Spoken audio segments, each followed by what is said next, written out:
2020 সালের ডিসেম্বরে বাংলাদেশ সরকারের কেনা নিজস্ব চ্যান্সারিতে সুবিশাল পরিসরে সেবা কার্যক্রম শুরু করে পর্তুগালের বাংলাদেশ দূতাবাস। কনসুলার সেবা সহ বিভিন্ন কাজে প্রতিদিন লিসবনের এই মিশনে আসেন কয়েকশো প্রবাসী বাংলাদেশি। এছাড়া বিভিন্ন উৎসব উপলক্ষ ছাড়াও ভিসা বা অন্যান্য ইস্যুতে দূতাবাসে আসেন পর্তুগিজ নাগরিক সহ বিভিন্ন দেশের কূটনীতিকরা। দেখে বোঝার উপায় নেই এটাই বাংলাদেশ দূতাবাসে আসা কয়েকশো সেবা প্রত্যাশীর ওয়েটিং রুম। মেঝের এ চিত্র দেখেই আঁচ করা যায় ধোয়া মোছা হয়নি দীর্ঘদিন। এই যদি হয় বসার জায়গা, তাহলে সহজেই অনুমান করা যায় কি হতে পারে টয়লেটের চিত্র। দীর্ঘ সময় পরিষ্কার পরিচ্ছন্ন না করায় অনেকটা ব্যবহার অনুপযোগী দূতাবাসে আসা সেবা প্রত্যাশীদের জন্য নির্দিষ্ট টয়লেট। তাই জরুরি প্রয়োজনে তাদের যেতে হয় আশেপাশের কোনো স্থাপনায়। পরিষ্কার পরিচ্ছন্নতার পাশাপাশি প্রবাসীদের পাসপোর্ট পেতে দীর্ঘসূত্রিতার জন্য সংশ্লিষ্ট কর্মকর্তাদের উদাসীনতাকে দায়ী করেন ভুক্তভোগীরা। রয়েছে সেবা প্রত্যাশীদের সঙ্গে দুর্ব্যবহারের অভিযোগও।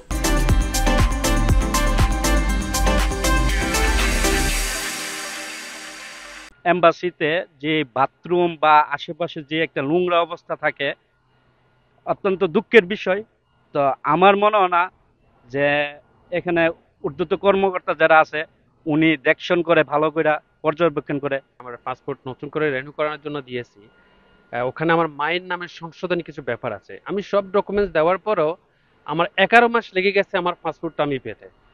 তাও আমি 39 বার এম্বাসিতে আসা যাওয়া করছি। আমি এসেছিলাম এখানে আমার পাসপোর্ট রিনিউ করতে বাংলাদেশ এম্বাসিতে পর্তুগালে। তো এখানে এসে আমি ওনাদের কাউন্সিলর সহ ওনাদের কিছু কর্মকর্তাদের কাছ থেকে এত বাজে রকম ব্যবহার পেয়েছি, যেটা আসলে মানে কাম্য না। যেটা আসলে এভাবে আমরা সেবা নিতে এসেছি, ওনারা সেবা দিতে বসেছেন। এর মাঝখানে যে এই যে ক্ষমতা দেখানো বা চেয়ারের একটা মানে পাওয়ার দেখানো, এটা কোনোভাবেই কাম্য না। এসব অভিযোগের বিষয়ে ক্যামেরার সামনে কথা না বললেও খতিয়ে দেখে ব্যবস্থা নেয়ার কথা জানিয়েছে দূতাবাস কর্তৃপক্ষ।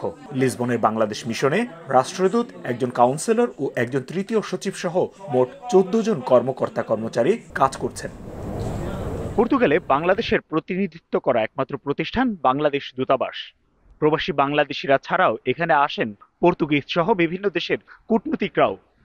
তাই পরিষ্কার পরিচ্ছন্নতা সহ সার্বিক ব্যাপারে দূতাবাস কর্তৃপক্ষ আরও আন্তরিক হবে এমনটাই আশা করে সেবা প্রত্যাশীরা।